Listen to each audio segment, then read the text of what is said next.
In this video, we are going to break down Matroda Bullshit, which is a awesome track, very simple track. We're going to break down the arrangement and try to figure out what's going on in the arrangement so that we can extract the secrets and use them in our own arrangements to make bangers like Matroda. And so just in case you don't know the song, here is a little play of it. Here we go.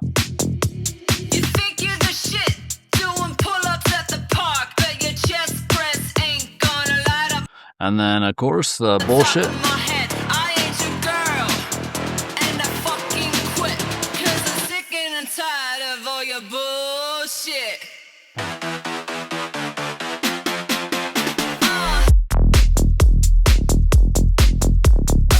And then the B section.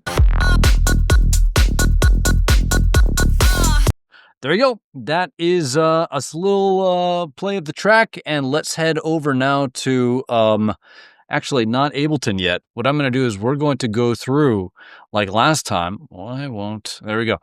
I'm trying to get over to here to the HD2 formula cheat sheet. What we're going to do is we're going to break down that track following the HD2 formula, which is my basic arrangement and formula. It's not really mine. It's just something, it's the same pattern that just comes up again and again in a good way for really solid arrangements. As soon as you get out of the top 10, top 20 of the top tracks, you're going to start to see this formula break down. But up at the top, this is usually going to be pretty tight. Pretty tight. All right. HD2 formula is just an arrangement formula. And so if I just pop over to Ableton really quick, we could just kind of break down what it is. And then what we're going to do is we're going to dive in and actually look at more of the details of the arrangement. But on the high level, it's just the HD2 formula. And we have all these little checkboxes that we're going to kind of go through to see what the track is doing, what it's following, what it's not following. And there we go. So basically in the HD2 formula, we're going to have an intro. And then we go into a bass drop, which is where you drop the bass. Some people consider the bass drop part of the intro, which is totally fine. And so intro and then bass drop, introduce the bass line. And then we get into the first break. All right. And then we go into the first hook drop. So HD1. And then after the first hook drop, we go into the main break and build. We're going to break things down and then build things up. Main break and build. And then we go into the second drop, second hook drop, where we're putting the hooks over the groove. And then we just go into the outro. So extremely simple, but that's exactly what's going on in this track. We got the intro, we got the bass drop, we got break one, we got hook drop one, got the main break and build, hook drop two, outro. And the question is what else is going on inside of here? All right. Now, what I'm particularly interested in is the hooks and the groove. So the hooks are things like vocals and sound design, and then the groove are the drums and the bass. Of course, there's different ways to talk about groove, but for me, when I'm talking about it right now, I'm specifically referring to the drums and the bass. Together, those things make the groove that people dance to in the club. An arrangement, like the HD2 formula or any other kind of arrangement layout, is the story of those two characters over time, the hook character and the groove character. And so we just want to pay attention to how those two develop over time, while also paying attention to what kind of boxes are being checked in the HD2 cheat sheet. So let's get started. Here we go.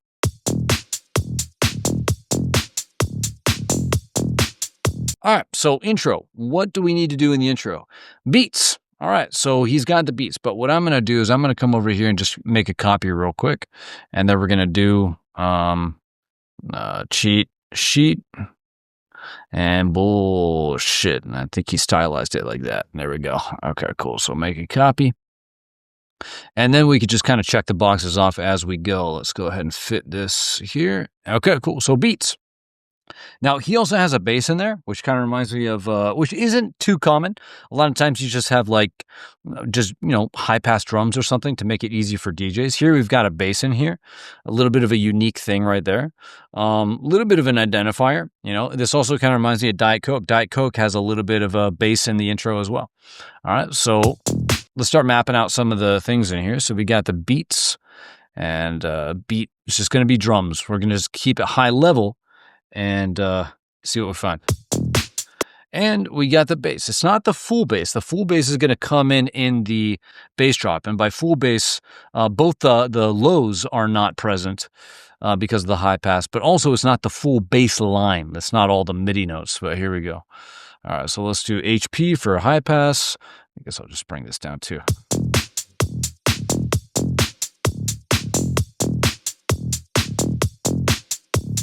But right away, we're hearing right away, we're hearing a little bit of a hook, a little bit of a hook tease right there. So we'll do like Vox chop is what we'll call this. But what I was going to say is that right away, we're kind of getting the sound that's just been super popular. And I love the sound. I think it's a great sound. But basically, that kind of steady hi-hat beat, a little bit of an inspiration from like indie dance-ish, almost minimal too. The bass isn't that kind of electro offbeat bass. It's kind of, the Brazilian style bass with a nice resonance saw wave deep. Just go to Sam Smyer's channel and you'll be able to make those to your heart's content. And let's keep on going here. But just a really, popular sound. It's also a Matroda sound. And so let's keep on going.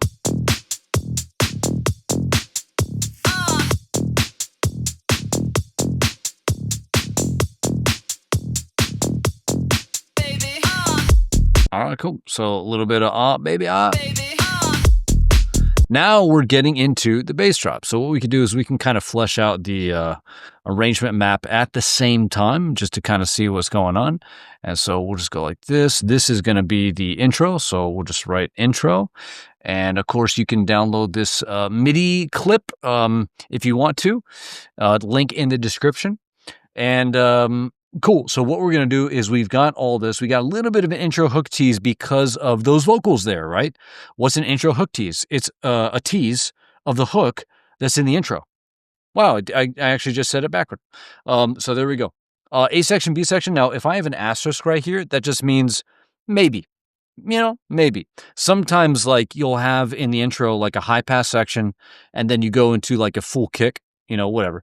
Not a big deal. Motif would be like something, a lot of times it's like something in the drums, like a hummable drum melody is what I think. But in this case, the motif that's being introduced is the bass motif because that's the kind of rhythmic motif that's really important throughout the entire track. It basically is what's taken over in the drops.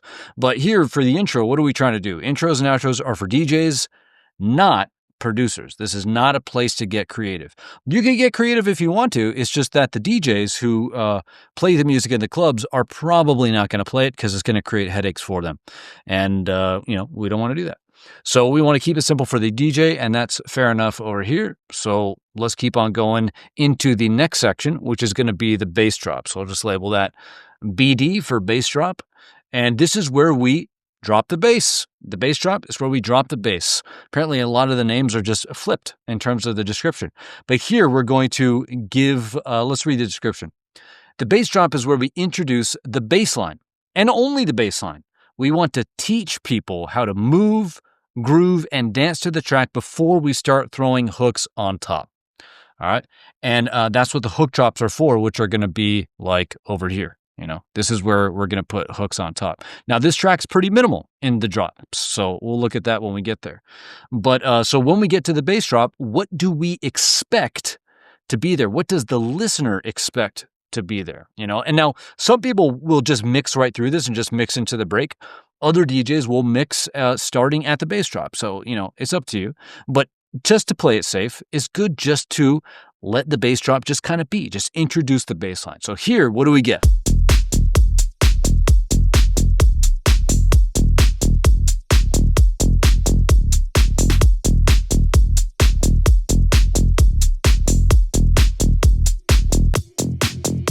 Well, I don't know about you, but I mostly just heard the drums and the bass. That's it. And so there we go. Awesome. Okay, so here we have the full beat, the full kick drum. There's no more low pass. And then here we have the bass.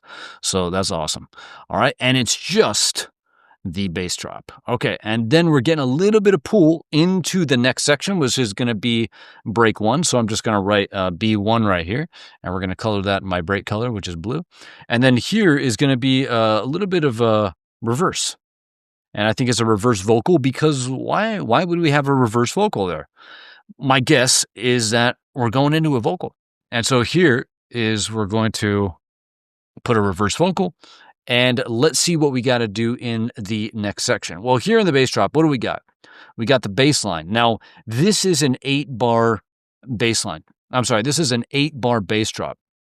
If there was going to be a 16-bar bass drop, then I would start wondering if there's going to be an A section, B section. If you want to see a good example of this where I break down a track using this cheat sheet right here, then check out, what's it called? Diet Coke, because I'm pretty sure he has an A section, B section there. But in this case, we're just introducing the bass line. We don't have A section, B section, or all of this stuff, or this stuff. Just very simple. Introduce the bass line. You can see the first box. These are like order of importance as we kind of go down here. And bass line is checked. There we go. And then we're going to go into break one. Okay, so let's see what we need to do in break one. Break one is where we take the groove away. Remember, we're looking at arrangement, and arrangement is the story of the hooks and the groove over time and how they develop. And so in break one, what we do is we take the groove away. In the bass drop here, we introduce the full groove. In break one, we kind of take the groove away. All right, so right here, this is the groove. Right here, we're listening to it. That's it. Just groove, okay? Now, when we get over here, we take the groove away in some way. And the idea is similar to the bass drop. In the bass drop, we only introduce the bass and then hold back on the hooks. We don't have the hooks yet there because we just want to teach them how to move, groove, and dance to the track before we throw the hooks on top. All right? But in break one, we flip this. We hold back on the groove and we introduce the hooks. All right? And so here, how do we hold back on the groove? Okay, we just throw a high pass, right? So there we go. So we're just putting a high pass, and a high pass, of course, is just where you're taking out the low end. You just throw an EQ on there, pop it up to like 120, 150, whatever makes you feel good, and just take the low end away, and there you go. So we got a high pass on the drums, we got a high pass on the bass. Maybe I'll just call this drums. Cool. So what else do we need? So we're giving them a break. That's what it means to give them a break. We are taking the groove away in some way, high passing the low end. And when you high pass the low end, then people stop dancing. Not completely. They start kind of shuffling, you know, but you give them a little bit of a break. And if you give them a break, then it's like, well, now they're going to get bored really quickly. All right. Now, in addition to giving them a break, we want to keep the groove alive in some way, especially early on in the track. There are times when you could just like completely remove the groove and it could be a cool moment, but that's usually later on in the track, and I haven't heard that in a while. I usually call that a cliff dive. But we want to keep the groove alive in some way. So this, here we're giving them a break by removing the low end, but we're keeping all the top end stuff in there on the drums and the bass. And so that's keeping the groove alive. All right, so Matroda's keeping the groove alive. Awesome. Now again, we're giving them a break from the drums. So they're sitting there, I'm not dancing, what's going on? I need something to occupy my attention. I'm bored, right? So this is where in the break, we hit them with the main thing. We introduce the main thing, the hook, all right? Because they're not dancing, so we want to occupy their attention. We want their attention to be fully on the hook that we are presenting, all right? And so if we play from right here, just before the break, we're going to hear that reverse vocal that pulls you into the break. We give them a break and we hit them with the main thing, the vocal.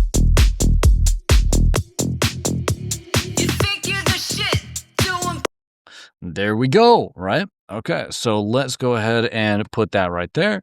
And so anything else?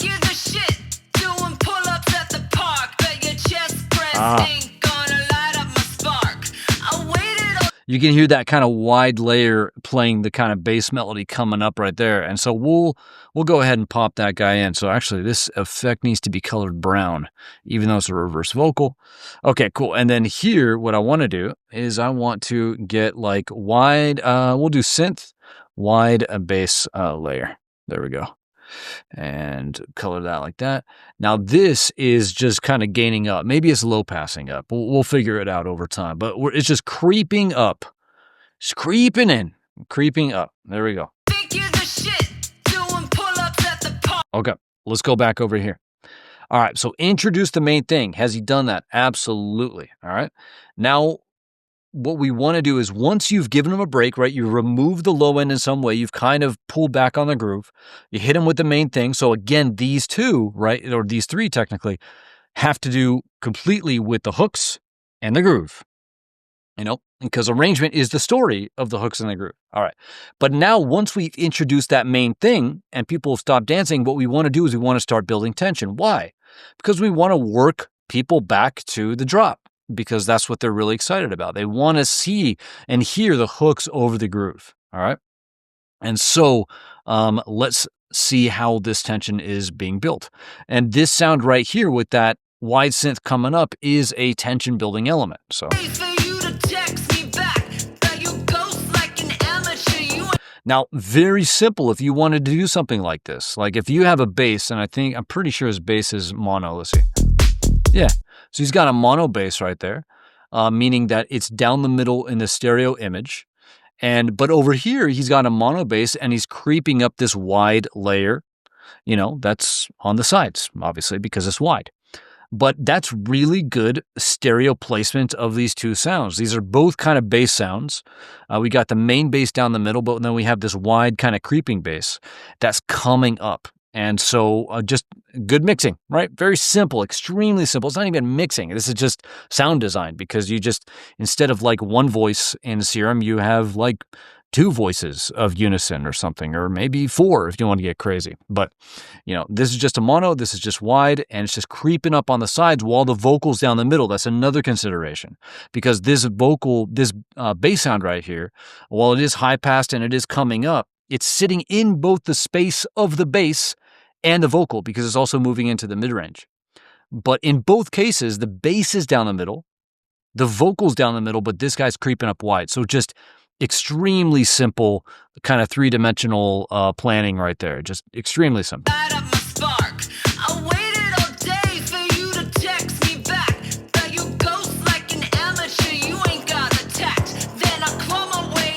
All right, so here, I love this move where you remove the kick. So this is HP, but kick, cut. Sometimes I refer to this as weighing anchor. It's kind of a ridiculous term, but weighing anchor is like when you're in a ship and you weigh the anchor, you pull the anchor up, right? You're not anchored anymore.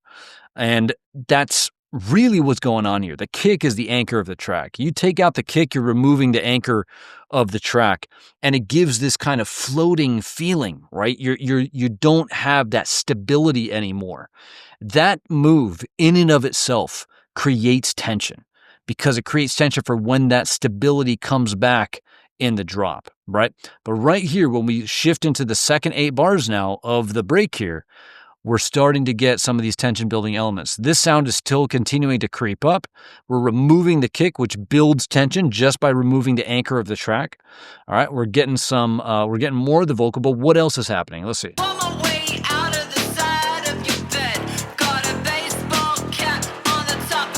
Okay, now you can hear, in addition to this sound here creeping up, it's also verbing out. All right, and a vocal as well. I don't want to say verbing out or washing out, whatever term you like, go with that. But basically, things are starting to move back from the front of the mix, because the key thing that you want to do in the breaks and the drops is create contrast, right? So drops, like right here, very forward, right? Everything is super forward in the mix, very dry. Maybe the drums are in like a little bit of a room, but it's not like this. All right, so wet, dry, wet, dry, contrast, and it's three-dimensional contrast. There's a lot of ways we can break that down, but hopefully that just immediately gives you the feeling. And so this, when we're adding reverb here, moves things back from the front of the mix. But it just moves things back in the depth dimension of the mix, because when you add reverb, the space just gets bigger. Think of being in a small room where there's not a lot of reverb versus like being in a gymnasium. You say something in a gymnasium, you're going to hear all that reverb. It's just a bigger space. And so here we're moving backwards to a big space. We're moving back, and then boom, we're going to get hit over here with the drums just way forward in the front front of the mix. So we're creating that back to front contrast by using reverb in the builds, all right? But let's hop back over here. And how do we build tension? Well, we've already kind of talked about one of them, which is growing the space. That's why those reverbs are increasing. But other ways to build tension would be to rep something. So rep a vocal. Rep specifically here means obviously repetition, but repeating like the vocal hook or the main hook. So if you've got like a synth lead or a vocal, then you want to rep. Now, the thing about these ways of building tension is you can look at it as a menu rather than I have to do every single one of these, right? So even if you only did reverb, that would still build tension. It's a menu, right? You can order the whole menu if you want to, you know. But then another one would be snare roll or crash roll or kick roll. You know, snare roll is probably the obvious one. Just, you know, rise is like a riser. Anything that goes up, like even if you open up the cutoff on like a bass or a synth, that's still rising. It's still going up. Even if you open up the cutoff on a snare, that's still going up, right? You're doing two things at once with that one. But these are the ways, the primary ways to build tension. Rep, roll, rise, grow. And so what we could do is we can see how Matroda is building tension right here. And we already kind of know because he's just using reverb right here. But you can hear that snare roll right there too. All right.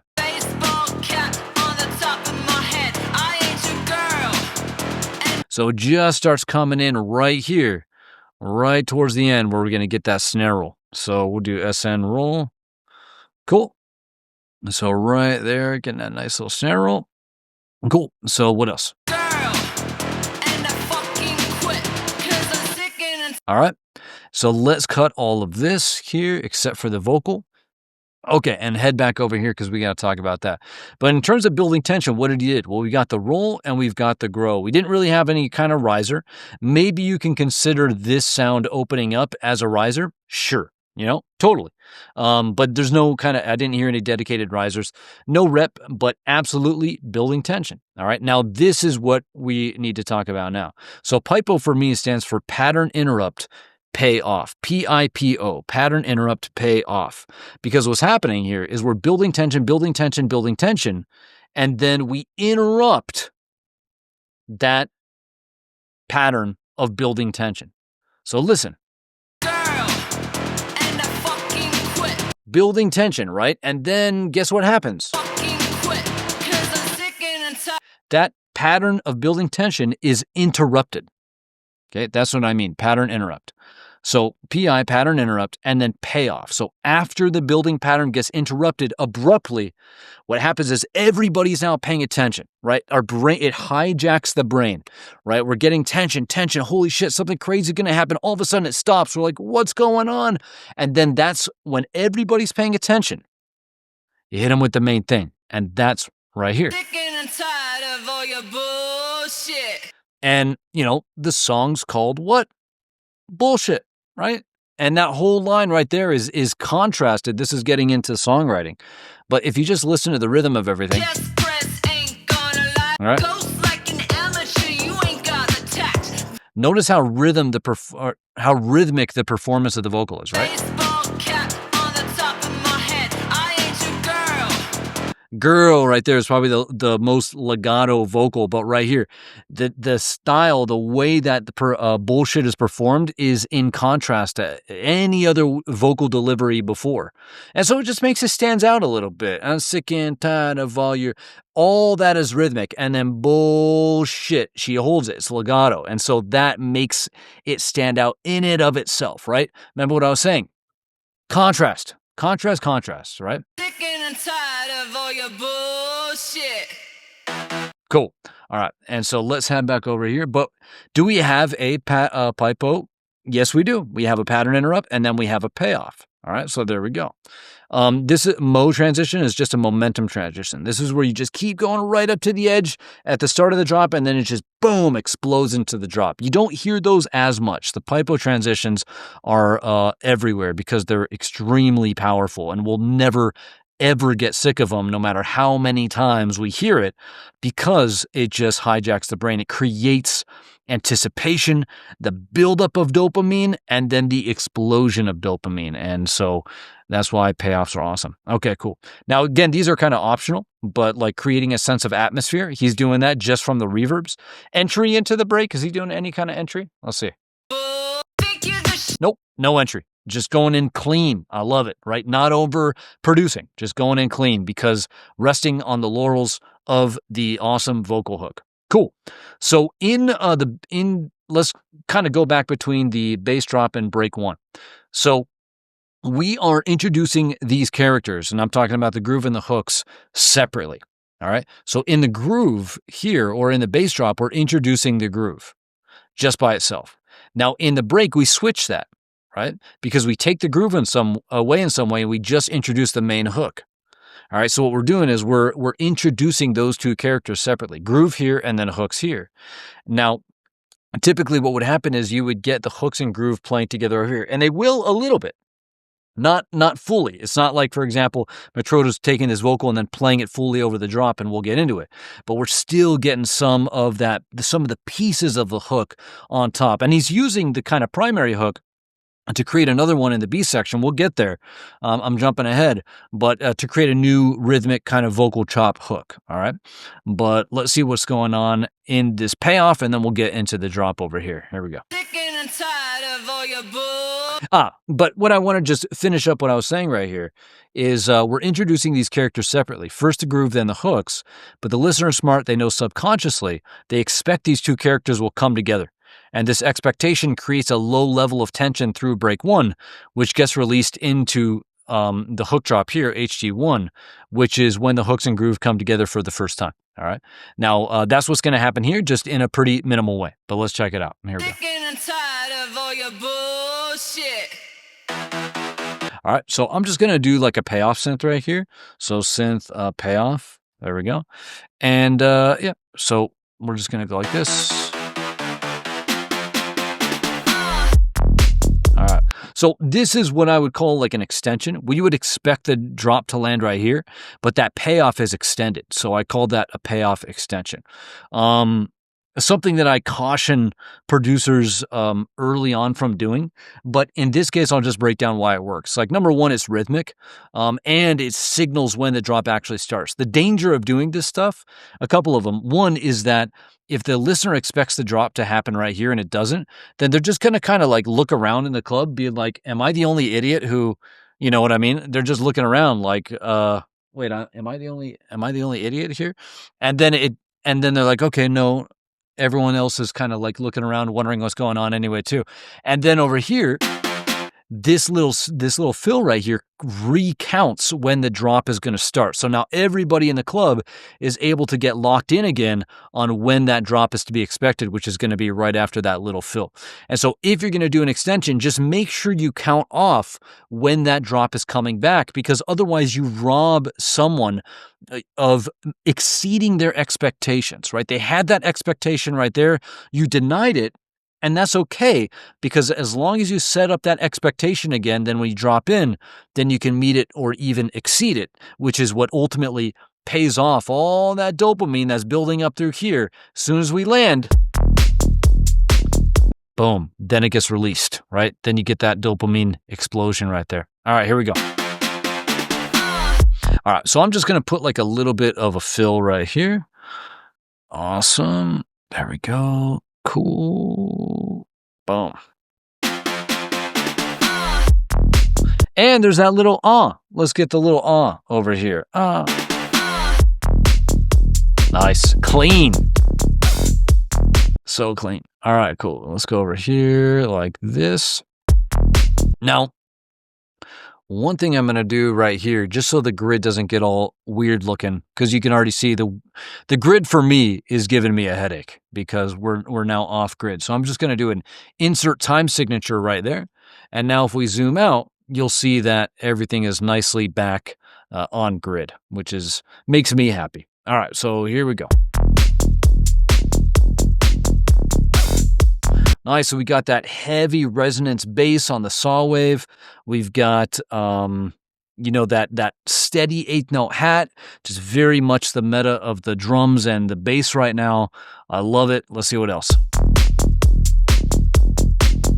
I'm curious actually how this differs from the bass drop. Okay, so bass is just a little bit more closed over here. So just not giving away the full, you know, resonance. if you get it. All right. The resonance of the resonance.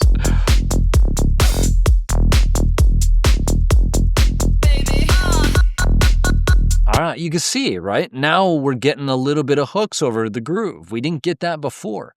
And it makes actually a lot of sense that there was literally nothing over here. Sometimes you can maybe put like a little spike of a hook, you know, like, you know, but here, that's where it's happening over here. So if you dropped it over here, it completely kind of takes away the hooks over groove over here because it's so minimally done. It's so underproduced in a good way because it's just resting on the strength of the minimal elements, you know, so.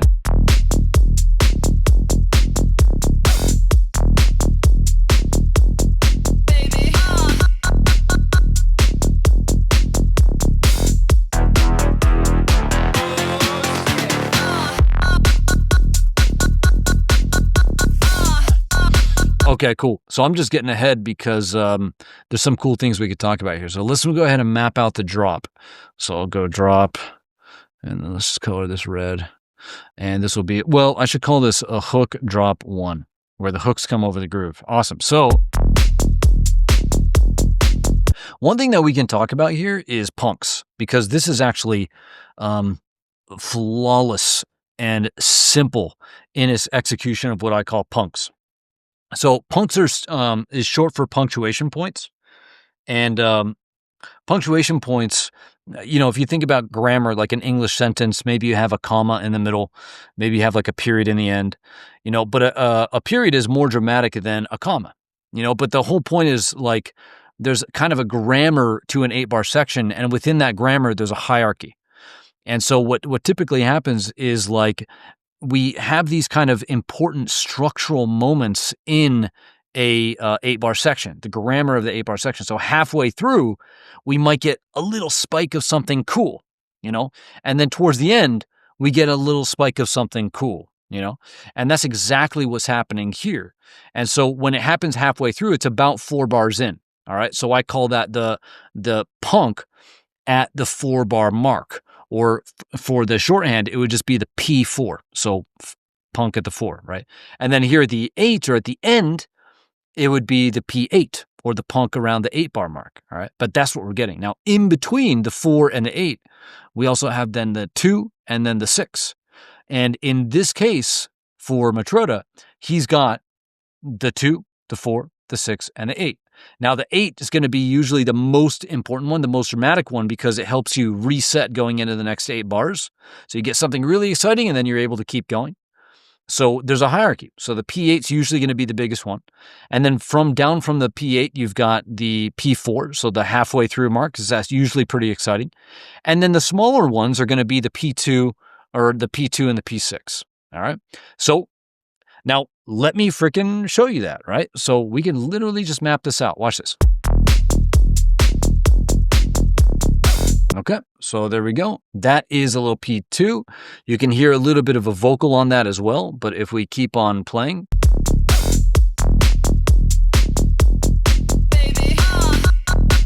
All right, so baby, and then we're gonna get this chop, right? And I'll just keep on going like this. So here we go.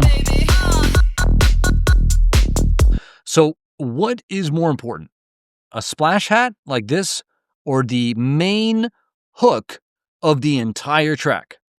You know, the way that I said that probably gave it away. This is, right? So the 4 right here is a very important hook and over and above the splash hat. But then what happens over here, right? So here's something happening literally. Here's 1 bar. Here's 2 bars. Look at that, right?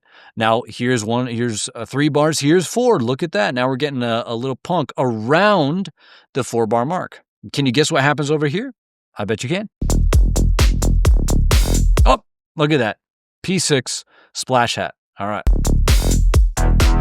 Boom. And then we're going to get that synth. So that is going to be your P8. And you can see how much more dramatic it is because it's going all the way over here. And again, I'm not saying like it has to happen at the 8-bar mark, which would be like over here or something, but it's just something that happens towards the end. And you can see the structure. The whole point of punks is someone might look at this and be like, hey, that ear candy is really cool. But ear candy as a concept is not helpful because it doesn't tell you what to do. But that's why I like punks, because punks inherently have a structure and a hierarchy, And so you can literally see this play out right here. We've got the P4 vocal hook. And then we have the P8 synth hook right here. That's much longer and more dramatic than what the vocal is doing. And then we got the vocal right there. So let's actually put the vocal in. Look at that. So bullshit. And that's the title of the track, right? So what is he saying right here? Baby, or she?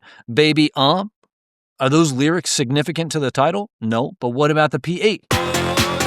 Bullshit. Well, that's the title of the track and it's at the 8, So I hope you can see like the intentionality here, but at the same time how simple it is. All right, so there we go. And then let's hop back over here to the cheat sheet because now we're in HD1 and getting ahead of ourselves. This is where the story begins. We introduce the groove character in the bass drop. We introduce the hook character in break 1. Now in hook drop 1, we bring the hooks and groove together for the first time. And this is what people want. They want hooks over groove. All right. And so let's start checking these off. Again, like I said, I don't think I want to go too deep into this just because this could be a whole arrangement course in and of itself. So we'll keep it high level. But here, as soon as we get into hook drop 1, the whole point, the definition of a hook drop is hooks over groove. And we're getting that with the vocal chops, the synth at the P8, vocal to P8. We won't cover this. But let's now get into A section, B section.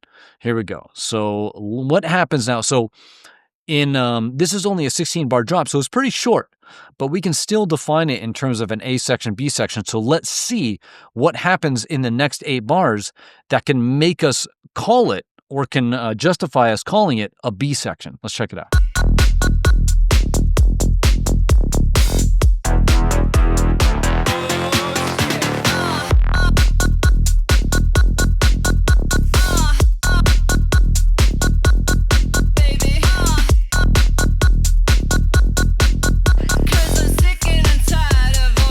All right, so what would you say is different in the B section than the A section, right?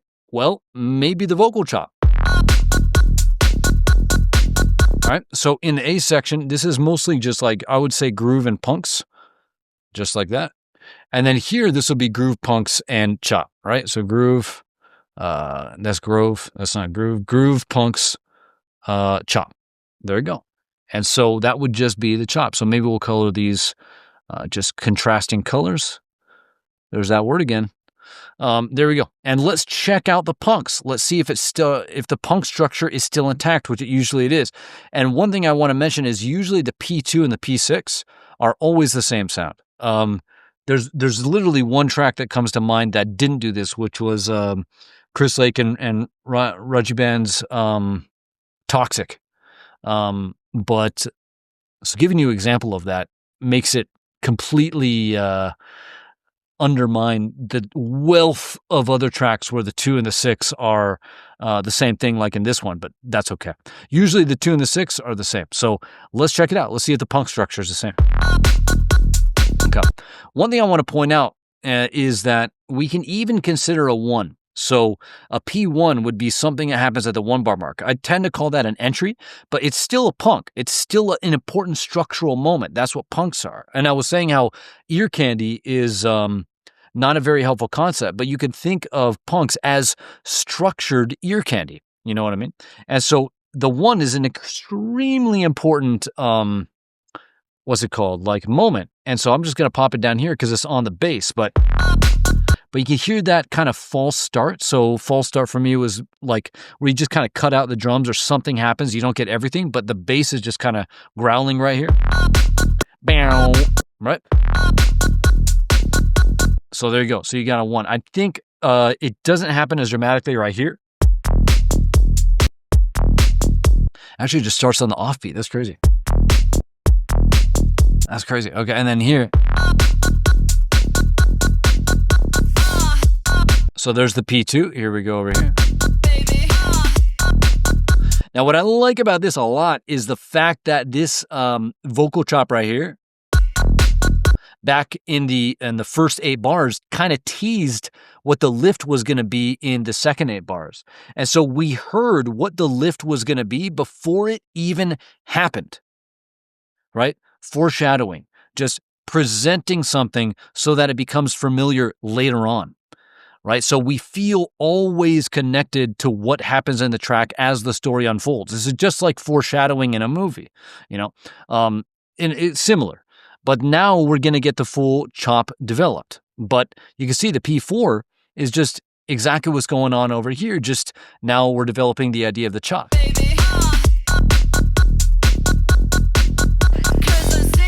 Boom. And then we're going to get that splash hat. And now we're getting a vocal into the last, we're getting the full vocal phrase. So I'm just going to move this down. But you can see that it's still the most dramatic thing is happening at the 8. All right. Now, I would even call this, at the risk of complexity, right?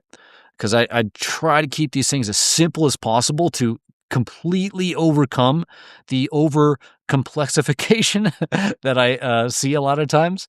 But I'll call this a P16, you know, because you can see how at the very end we're getting the most dramatic kind of punk right here, which is the full kind of payoff vocal phrase. Cool. So I'm going to map out some of these down here.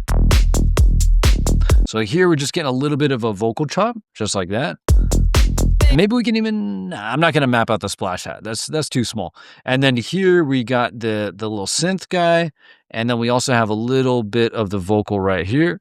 And so let's put this down like that because this is actually the vocal. There's also a little bit of a fill right there. So we'll put fill there, which is the same fill as right here. All right, so just recycling, right? Teaching. One of the best skills, or not skills, one of the best tools for teaching is repetition. And so let me repeat that. One of the best tools for teaching is repeating things, as just repetition. And so when you're producing, you could think of yourself as teaching people the things that you want them to remember, right? Because you don't want them to forget your song. That's sad. You know, you want them to remember your song. So the way that you get them to remember your song is you just simply repeat things, you know, and you don't worry about it. You repeat them because they're cool and people want to hear them. And so here he is repeating the fills. So just to say it again, just remember, repetition is one of the most important tools if you want people to remember the track. So boom. And now we're getting the big vocal chop here. So we'll go like that. Also just going to kind of cut this out right here just to highlight the P4 that happens. And so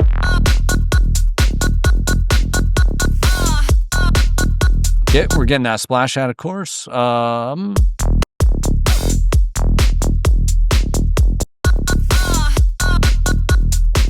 Little bit of a change right there, so we can cut that. Maybe I'll just color these like random colors just so that because they're a little different.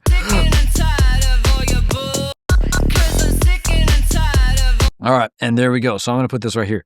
All right.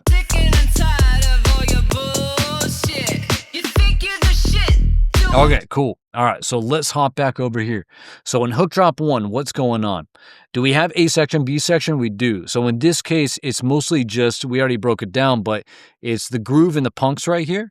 And then here we got the groove and the punks, same kind of thing, a little bit of switch up at the end, but then we just have that chop that kind of plays through. All right.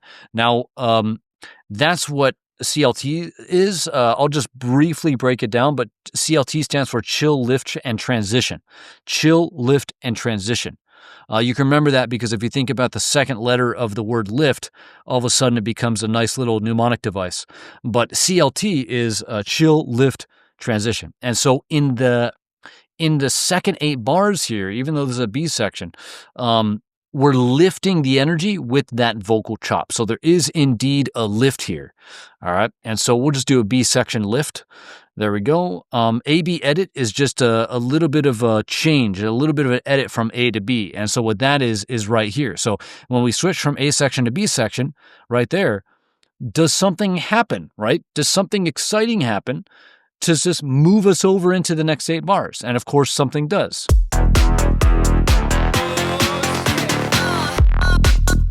Boom. Very cool, right? So there we go. Punks and ear candy. Absolutely. This is a perfect example of punks. It could not be better because the only punks that are there are those are the only punks that could ever be there. But it's just so clear, the 4, the 8, the 2, and the 6, like perfect execution of it. Full development is like, do the drums get fully developed or something, or the full bass? And we already noticed that because I hopped over in the beginning. So you even saw me thinking about this way earlier, which I was like, is there anything different between this groove right here, the drums and bass back over here? And there is. So if we play this right here, right, you can hear the resonance on that bass. And I made the really bad joke earlier about, but the cutoff on that is a lot lower, right? And so the cutoff over here is a little bit more, maybe even the envelope on the cutoff is a little bit more what's open right here. But so we're getting a full development. It's subtle, but it's there, you know. Entry false start, we are getting a false start right here in the B section, right? So a lot of these things are just getting checked off. The most important one by a country mile, which doesn't really make sense in the context of dance music, but is hooks over groove. Hooks over groove, most important, right? All this stuff is kind of just structuring these two things. All right. And so we're getting that. But again, it's like in a minimal way because we're just getting some vocal punks here and then a little bit of a vocal chop there, but it is still there. It's still there. Right. Okay, cool. So now we're going to move into the main break and build, which is going to be this thing, which is we're going to break things down and build things back up. And so in the main break and build, what do we want to do? We want to take away the thing that they want. Before we were talking about the thing that people want is the hooks over groove. Right? Over here, we introduced the groove. Over here, we introduced the hooks. Those things were introduced separately, and then they came together over here in hook drop 1 in a minimal way in this track, but they did come together. All right. Now, what we're going to do is if we're going to break that down, we just separate them again. Right? Just separate them. And so here we gave them hooks over groove, and then here we're going to separate them.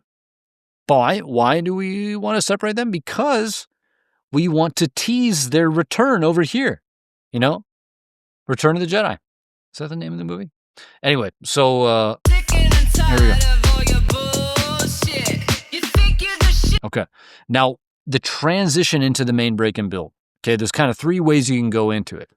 You can go in by high passing. You can go into a strip, which is happening here.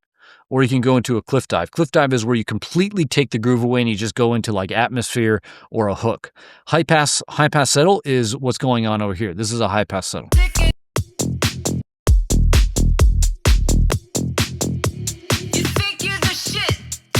Yep. Just a high pass. That's it. Little high pass right there. Strip is kick, bass, and hook. Usually kick, bass, and something. And so if we come over here, he's just playing the kick and the bass and the hook's on top. Now, the reason why this is important is that all three of these are a proper transition into the main break. Because what are we doing? Think about what this word is. We're starting to break down. Now, we can use break in a couple of different ways, right? We could talk about giving the listener a break from dancing. That's a good way to talk about it. But another way to talk about break is we're literally, as producers, breaking things down. And when you break things down, you're lowering the state of energy. Right? And so if we listen right here we've got some tops, and tops, like especially those steady eighth note hats, are bringing a lot of energy. Right? It's high frequencies. High frequencies communicate high energy.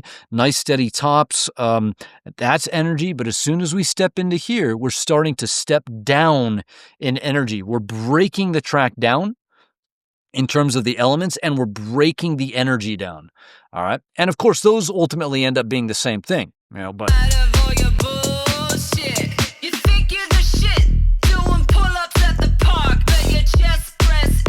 All right. But, you know, so we're breaking things down, but then there's the vocal on top of it. So here we go. We're going back to the kind of verse, but then we'll just kind of move these over. So this is going to be just a strip. So I'm just going to call this kick, and I'm going to color the kick and bass here a purple, because for me, purple signals strip.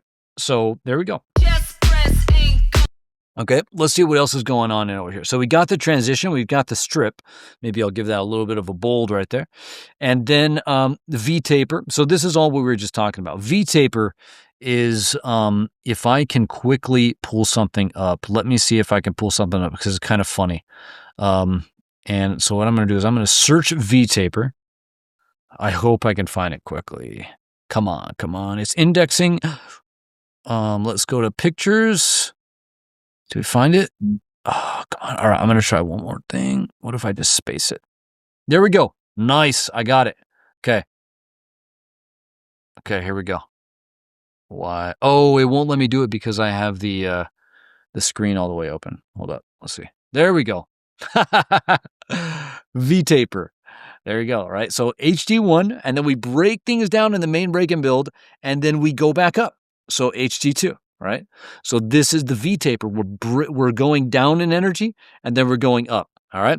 So burn that image into your brain. And in case you didn't like that one, here's another one. There you go. Another V-taper. This guy's having a good time. But we're going from there down, and there you go. All right?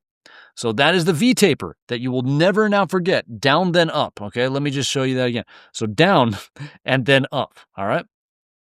Lowest to highest. So in the main break and build, we're going to the lowest point of energy, and we're working all the way back up to the highest part of energy, which is either the peak of the build or the entry into HD2. All right.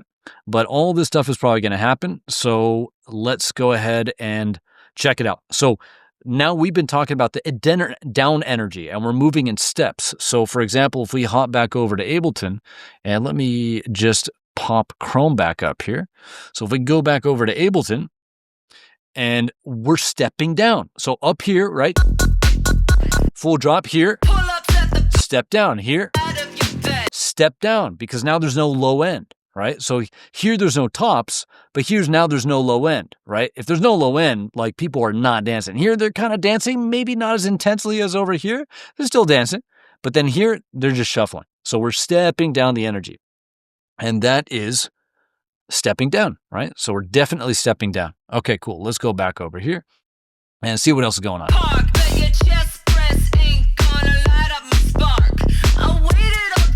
Ooh, a little bit of a lift in the tops, which is a common thing to do. Cool. So let's go to tops, whatever. I'm just going to color that orange, because orange is drums.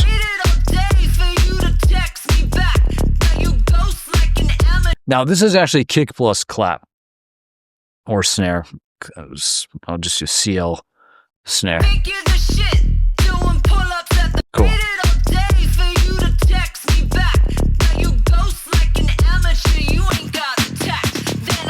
And then we got our friend Phil right there.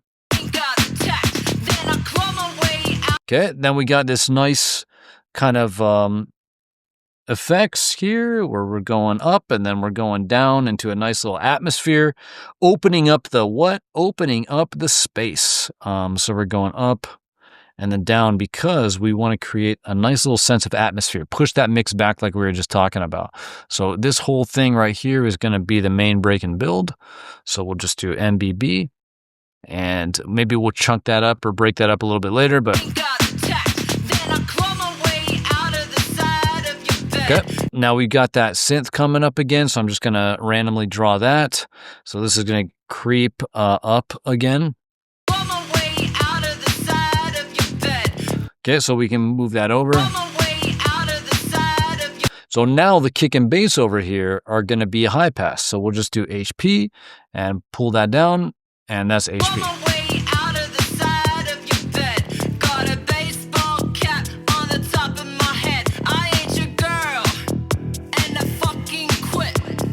You can hear the reverb and delay coming up, reverb and delay. Well, this little synth right here is a organ. So it's kind of like an organ sound. So I'm just going to do organ, question mark. There we go. Because if it's not an organ, it's not the biggest deal in the world, but it sounds like one.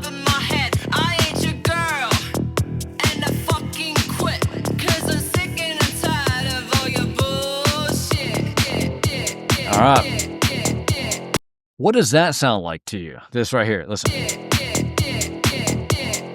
Is he repeating something? Is that a rep? Absolutely. To come back over here, how do we build tension? Over here. Wait a minute. Right here. Boom. Rep. So before we were getting a roll, snare roll, and grow, but now we're getting a rep. All right. And so let's see what else we're going to Let's see if we're going to get more dramatic building elements here in the main break and build, because, this is where we can really build the tension, because the idea is we gave them the thing that they wanted over here, hooks over groove in the first hook drop, HT1. Now we're breaking that up, right? But we're promising we're going to give it back to them. And so now, since they already have heard it once, they know what to crave, right?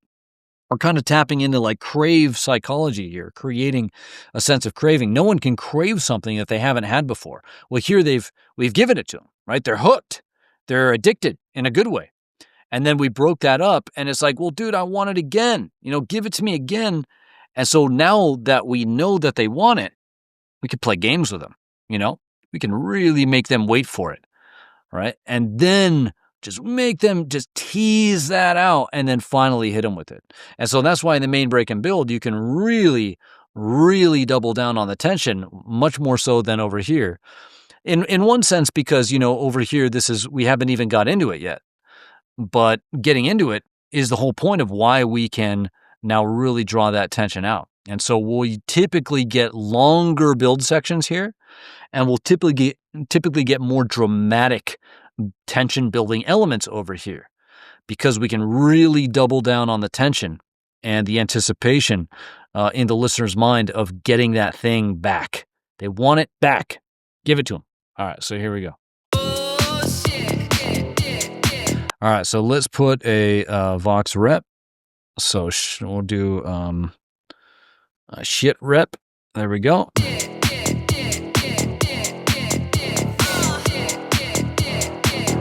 Okay, now I'm gonna do this synth, this guy right here. This guy's now coming up too. So we've got that kind of organ layer on the sides, but we also have the wide kind of bass layer coming up as well. All right, so we'll call this creeping as well. Okay, so now we got like the full tops. So, all right.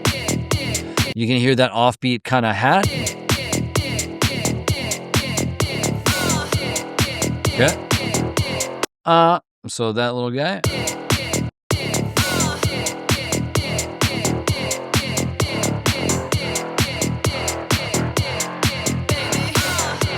Okay. Same thing as the punks that was back here.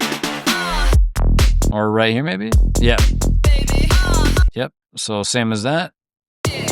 Or even in the intro, actually, watch. And then baby, Right? So same thing, right? Because we learned it back here. This is the intro, so who really listens to it? Maybe a DJ will be playing that, but still, do you see that? Like that pattern of and then baby, gets repeated over here. It's not a different one. It's the same one. The same pattern.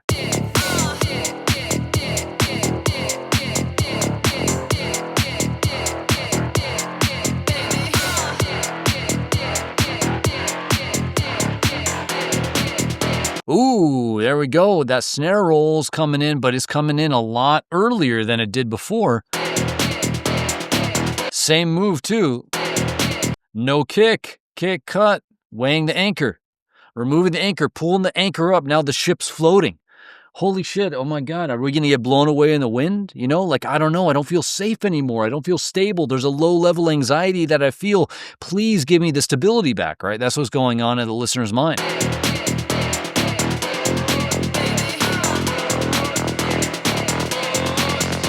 Okay, and we'll do like a shit plus bullshit rep. I'm just going to stylize it like the thing, bullshit rep. Cool. And now that's gets added. I'm just going to color that slightly different just to really emphasize that it's come on. Different vocal coming in.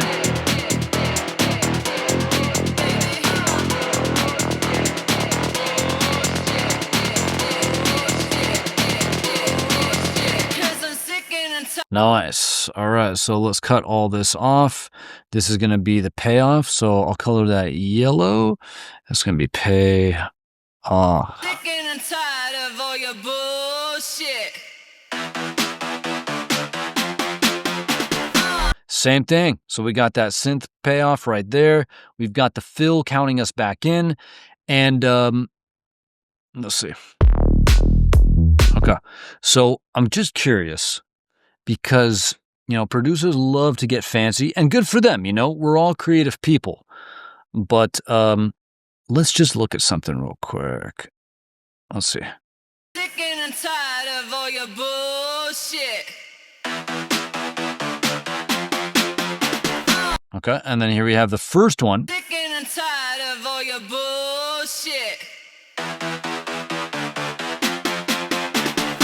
Cool. So what's different about these? Is it completely earth-shattering? Or is Matroda a mature and experienced enough producer to know that, maybe I should give him something similar because this is what triggered the excitement before. Maybe I should use something similar to trigger the excitement later. It's that, right? Now, what did he do? Just to give the slightest little lift or elevation, what did he do? He just added in a little snare beforehand to count off even more the fill that comes in. There you go. Okay. Now, yes, the next drop coming in is different, but he's not reinventing the wheel. Like in a critical moment, he's using what? He's teaching people, right? He is, it's a repetition. It's a slight elevation because he's slightly elevating this little payoff extension right here by adding in that extra count off snare. But it's the same underlying thing. Because he wants that to be the thing that triggers the upcoming excitement. You've already trained or conditioned the listener on what happened back here. You switch it up on them, they're just going to be confused, Yeah, so very good. Mature, simple, right? Sick and tired of all your bullshit. All right, so I'm going to just put this back here like that. All right, and then we got to extend this over to here, and then once again, I'm just going to put an insert time signature right there, just so we can knock the grid back in for the final part of the track here, and then I'm going to go ahead and grab the HD1. I don't know if it's going to change. We will see, but here we go. Okay, so some people call this a fake drop. I like to call this a couple things. I like to call it, number one, a false start. So a false start is just literally what it means is like it doesn't start in the way that's expected. But then when you have a false start, what that sets up is there's some kind of recovery, meaning that things are going to come in. We're going to meet or exceed the listener's expectation. And there's going to be some kind of sound typically. You can go in clean, but there's some kind of sound typically that will kickstart or restart the everything coming back in. But this right here is just a strip. So we've got the kick and the clap over here. Let's go like this. So I'm going to color this the purple again. Okay, tiny little chop on top of here on the kind of snares. Yeah. Okay, there you go. So that's a recovery. That's why I like calling it a false start, because you got to recover. And so you can literally hear what the recovery is. That's really cool because that all of that follows the bass. And so you can see the intentionality here. It's very simple, but these moments are worth getting right. So so that like the splash hat hits, the vocal hits when that bass note hits on the beat right here. All of those, but that all gets set up right here.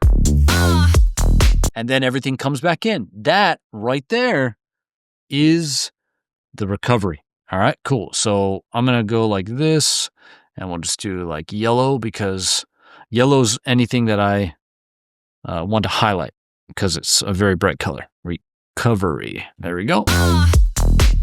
Okay, and then everything comes back in full. And we got a lift. Remember, this is arrangement is the hooks and groove story. And we want to see how these get developed over time. So here we're knocking the drums down. We're bringing them back in, but we're also getting a ride lift. All right, so right here, now we're bringing in a ride. So let's check that out. Okay. Okay, so sweet. Okay, so we're going to get the right here. So I'm just going to color that something else.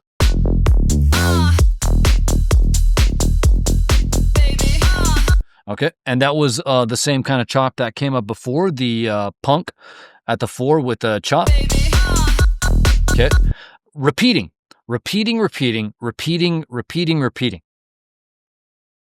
Wow. I mean, yeah, I'm saying repeating a lot, but you can also wonder if I'm saying repeating, like I'm repeating the word repeating right there. Oh my God. Okay. Anyway, but right here, check it out. And then right here. And then let me just go back over here again, just in case that repetition wasn't clear enough. But here we go. And then here we go. I think you get it. Cool. Okay, let's pull this over. Now, at the expense of going backwards, we got to go backwards because I totally forgot to check off the boxes for the main break and build. So let's come back over here. Do we have a V-taper? Are we going down and then up? Absolutely, right? So here's down. So here's the top of the drop. Here's a step down. Here's a step down.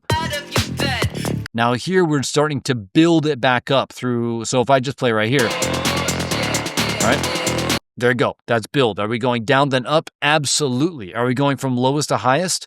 Well, let's see. So right around here, like this is usually going to be the lowest area. That second 8 bars is usually where you walk down to in the lowest energy level of the track. Sometimes you can step down even more in the next 8 bars, but a lot of times, most of the times, producers are going to switch gears here at the kind of midway point, the midpoint reversal here in the main break and build. So this is down, and then this is definitively up and moving in the new direction. So shifting gears right there. This is the turning point. And so that's what's going on here. All right, so no tops and then tops. We're getting a definitive move up. All right. And so, yeah, we absolutely have a turning point. Is it step up or step down? In this case, it's step up, which most of the time is step down. So basement is just the lowest part of the track, which is right here.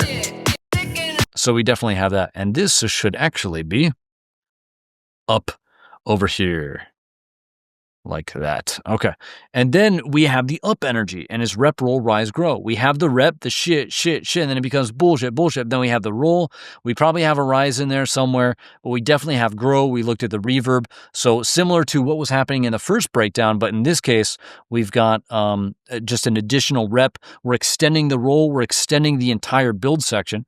And then, of course, do we have the payoff, the pipo? Absolutely. We have the same one that we looked at before, which was the vocal title line, sick and tired of all your bullshit, going into the synth with a fill. We have the exact same thing here in this section as well, but we do have that extra little fill that happens right there with the extra little hits. So we absolutely have the pipo. Are we elevating over break 1? Right? So that's a key development question in arrangement. Are we developing here over and above what happened here? Absolutely. Look at how long that is over here, you know? And then also the length of the build section is 16 bars here. So that's an elevation as well. We're getting the extra long snare roll here. We're getting the organ right there, which creeps up. In addition to the creeping up kind of bass sound, we're getting the rep, which we didn't have before. There's tons and tons of elevations that happen in this build section that didn't happen before. Why? Because we can build more tension here, right? We're leveraging the craving that the people have to return to the thing that they liked. We gave them something they liked over here. We took it away from them over here. We broke it apart. Now we're giving it back to them. But before we give it back to them, we're going to tell them we're going to give it back to them.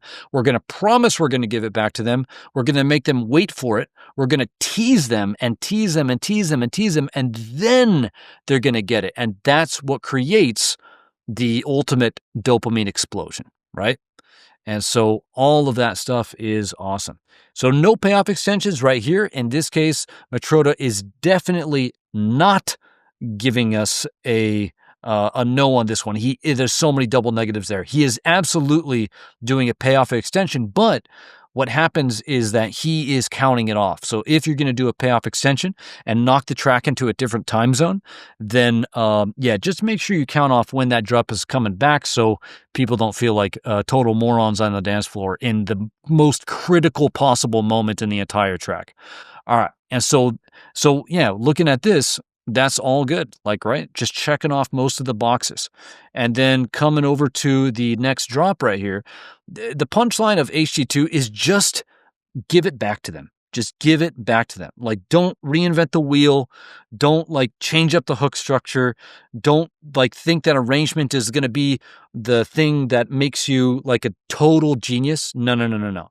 Right? What's going to make you a genius is by creating something really cool over here and then building a shitload of tension so that you can give it to them again over here. Now, there can be things you can do to even elevate this experience, but fundamentally, you want it to be extremely similar to what's going on in the first hook drop.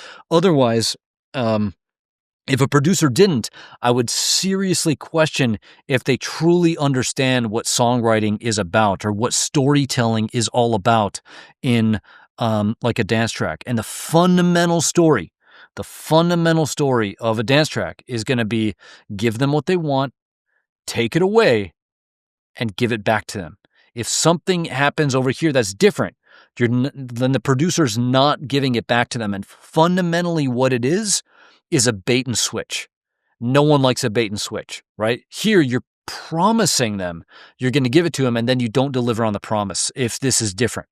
And that's, again, that just violates probably the deepest level of understanding storytelling in a track that you can, at least in terms of a dance track. Think about it think about a chorus in pop. You know, a chorus in pop music plays 3 times typically, at least in like a traditional pop structure. You know, because you have your verse and then you play the chorus, then you go into a verse, and then that second verse lyrically will lead you back into the chorus, right?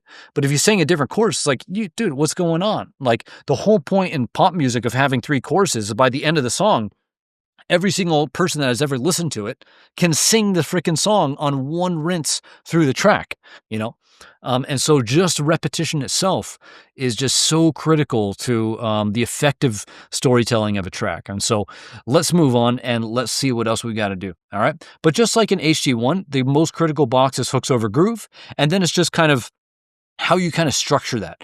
But another really important piece in HT2 is elevations. Like, how are you developing or how are you elevating the second drop over and above the first drop? And so we can look at that stuff, and this is one way to do it. But let's see. Okay, so here we are.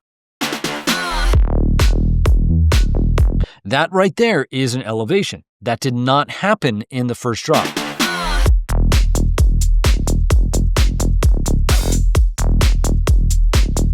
Yep.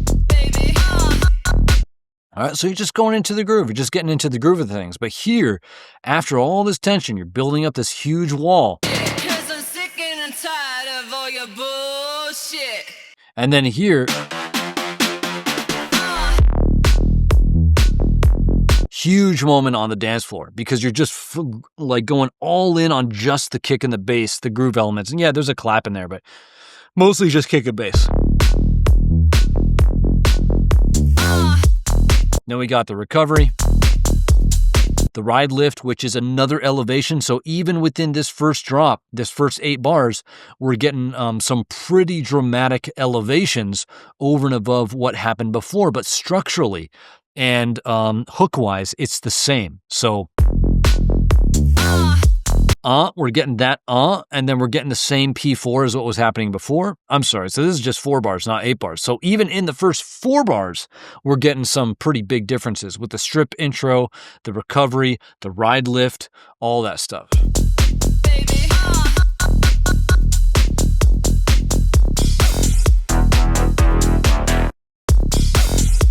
Okay, now we're getting, again, this is another way to do it. So for example, one thing you could do, elevation over HG1, ride, boom, we have a ride. Remember, in the Diet Coke video, I forgot how to show this. What is this? I wanted to show the version history. Oh, I created this one today.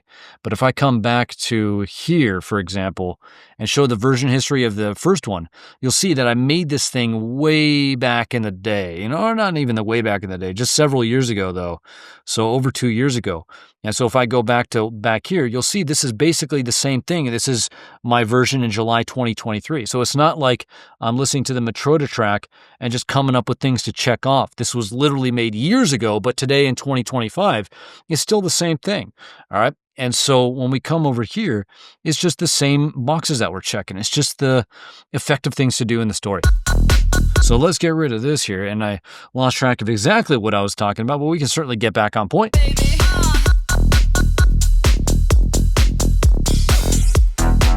Yeah. Okay, I remember what I was doing. I was trying to point this out. So elevation over HG1. What do we got? Like literally, he's doing the 2 things that I wrote down. Number 1, he's giving us a ride and more dramatic punks. So if we listen to the splash hat right here,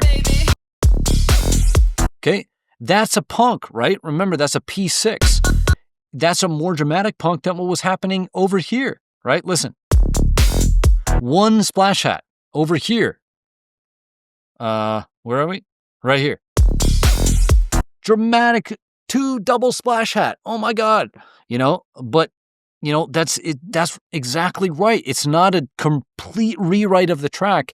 It's just doing tiny little things that elevate the experience over and above the first drop, the first experience. And so literally we're getting a ride, and literally we're getting more dramatic punks. And when I wrote this back in 2023, let me see if I wrote that way back then. Right there. Okay, so here's something. Wait. Right here. This was the 2023 version. Ride or more dramatic punks, right? Several years ago, same thing. All right. Okay, cool. So heading back over here. So we got the more dramatic punks. All right. Okay, we got the bass. Let's just bring the bass in normal. There we go. We'll bring this back over here too, because no more strip.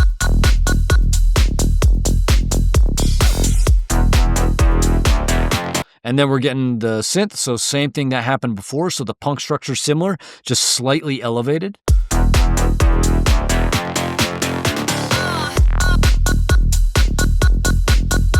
Okay, and then we're getting the B section with the chop. So same thing. The only thing I would add to HG2A here is FS, which stands for false. I'll just call it strip.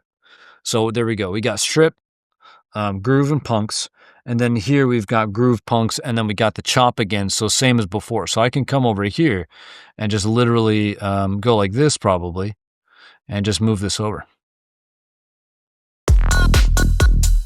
Now, I just wonder, like, I know like advanced producers who watch these are going to get everything that I'm saying because like, but the up and coming producers, like, it's when I talk about how simple this is, like, that's the sign of maturity. One thing I'll tell producers in like the community and stuff is like, simplicity is decision. Complexity is indecision. Simplicity means that you're making a decision for the listener, right? And there's a little bit of a risk there, because is the decision the right decision? Well, if you're like Matroda or if you're like a DJ, you could test that idea out, right? You could run it as a hypothesis, right? But complexity means that you can't make a decision and you're forcing that decision onto the listener in terms of you figure out what to pay attention to, right? So now you're introducing a level of trying to figure something out, a level of cognition into the equation. They don't want that, dude. They just want to be in the moment. They want to listen to a cool hook over a groove. And so it's the simplicity is the sign of maturity, and so yeah, that's like so much of these breakdowns try to just convey that point. And I just love when I come across a track like this that's so simple, but it's so strong because of that.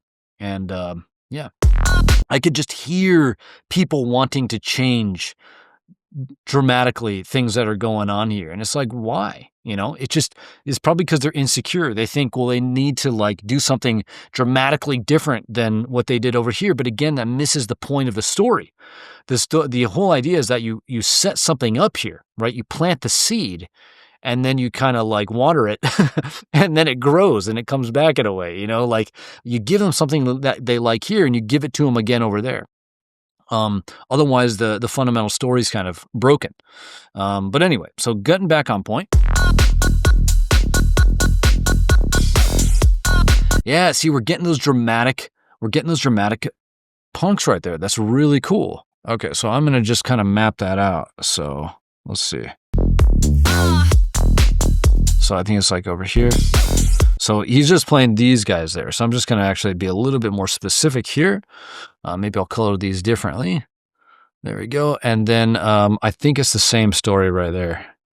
So we'll go like that. And then same thing here. Whoops. There we go. So, yeah.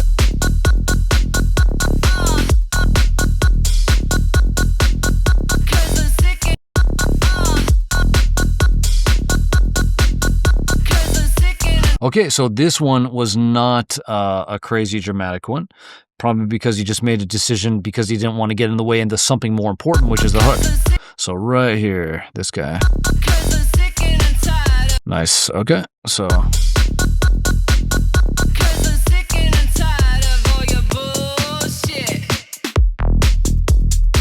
Little false start right there, and then we're going to get into the outro. So let's check it out real quick.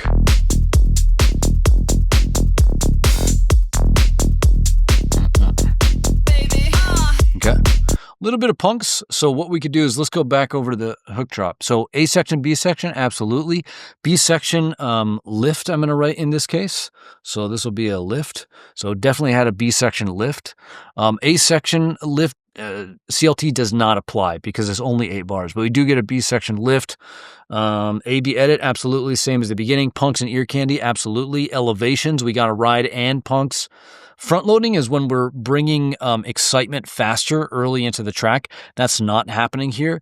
You could argue that the ride is a little bit of front loading, so you're front loading energy, but for that to be the truth, we would need a ride to happen later in the first drop. So for example, if he had a ride in the B section and then we got a ride in the A section, that would be an example of front loading because you're starting to take the energy from over here and you're starting to front load it, move it to the front of the drop in the second drop. So no front loading, punks and edits, absolutely. I already had one right there. That's okay. We could just get rid of it.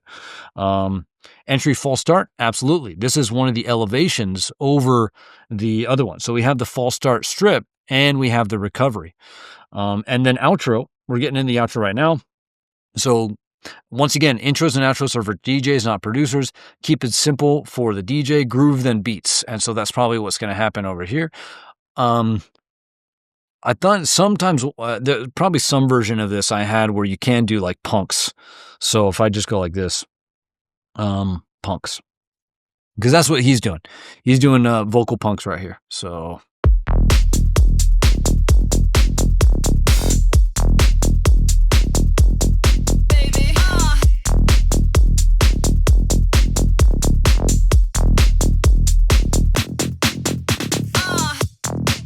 Cool, and then we get the little fill. Let's bring Phil over.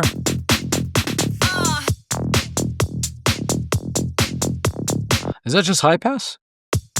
Yeah, okay, so this is just HP, and this is HP, and any punks? Nope. Okay, so just one over here. And then what's this, just beats? Ah. So this is like HP kick and like just 8th hat. Cool. All right, and then anything at the end, happy ending? Nope. Okay, cool. All right, sweet. And so if we come over here, what do we learn? Well, simplicity, I mean, is the key takeaway. Like, what do we have here? We have a 16 bar. Is it 16 bar or 32? Think you the shit. Yeah, we have a 16 bar vocal, and we've got a bass line. Kind of reminds me of Diet Coke in that sense, because so much of the hook is on just the vocal. The only other sound design thing really is, aside from the bass, of course. So it's the vocal and the bass that are the key characters, the key hook characters in this track. But then other than that, we just have this kind of bass guy Think you the shit. that creeps up, On my way out of the side of and then the kind of like that thing creeping up over here. But one thing we could do real quick is I just kind of want to show you this. So if I play here, all right, so intro, we could just quickly walk through this, right? It's just beats. I just want to show you the key things. So we're just going to highlight that. It's just beats. That's it. And then we get, because remember, these are all the most important ones on the top. And then at the bass line, when we get to the bass drop, what happens? Right? We only get the bass line. Okay, so let's highlight that. Okay. And then we get into break one. What do we need to do? We need to give them a break, keep the groove alive, and introduce the main thing. These are the guys right here. So let's highlight those. And do those happen? Absolutely. Right here. think you the shit. High pass, give them a break. High pass the groove keeps going, like in terms of the tops and stuff. So keep the groove alive, yes. And right away we're getting the main hook. Think you the shit. Okay. And then once we kind of establish that hook, we can start building tension into the drop. So is that what happens? Girl. Absolutely. And it's done through rep, roll, rise, grow, always, right? And we have Pipo. So all these guys right there, all done. Okay, and then when we get into hook drop one, do we have hooks over groove? We sure do. They're like minor hooks because they're just pieces of the main hook, but they're there. We've got the groove, and we've got the hooks. I don't even want to go deeper than that, right? And then what about the main break and build? Well, probably the most important thing about the main break and build is the down then up. All right, and so we certainly have that. We already walked through that. So here we're starting in the drop. Here we step down. Here we step down one more time. There we go. And so that is down. And then what about up? Are we moving back up? Absolutely. There you go. And so this is the most important high-level box for the main break and build. Down energy, then up energy. And so turning point's pretty important because it's like, are you making a definitive move up or down? But it's not as important as just the kind of general contour of it. And then the other thing that would be really important is just the up energy build. And so we'll just go like this. And so, of course, that's what's happening here, is because the whole point here is that you can really, really kind of extend and double down on the tension building. And so is that happening? Absolutely, right? Right? And there you go. So we have that, the V taper, and then the dramatic build. Okay. And then here in hook drop 2, what happens? Well, of course, I don't know why I checked this off, because he definitely has payoff extensions. So we're going to uncheck that one. So hooks over groove. Yes. There we go. He has that. And that's most important. And then the outro is just this one. This is the most important one right here. Keep it simple for the DJ. Don't let the intro or the outro be the reason a DJ doesn't play your track. That would just be insane. Okay, but that's it. Just walking through it. And it's like, this is a really cool track. If you were going to make something like this, what do you need? Well, you would need just kind of a basic understanding of this. You need to find like a 16-bar vocal. And you need to write a bass line to that vocal. And that's about it. And then you can kind of tell this story. You can practice arrangement telling this story. And yeah, that's really cool. I'm trying to think if there's anything that I really liked about it. Probably the one things that I would want to highlight would be just the payoff extensions. If you're going to do that, just make sure you count it off. That's something that I really want to caution producers about. And hold on, let me just get this outro over here like that. There we go. And we'll call it out. Anything else other than the simplicity of it? I love it. I like the vocal hook is sick. I love the bass. The false start is cool. Let's see. Think you're the shit.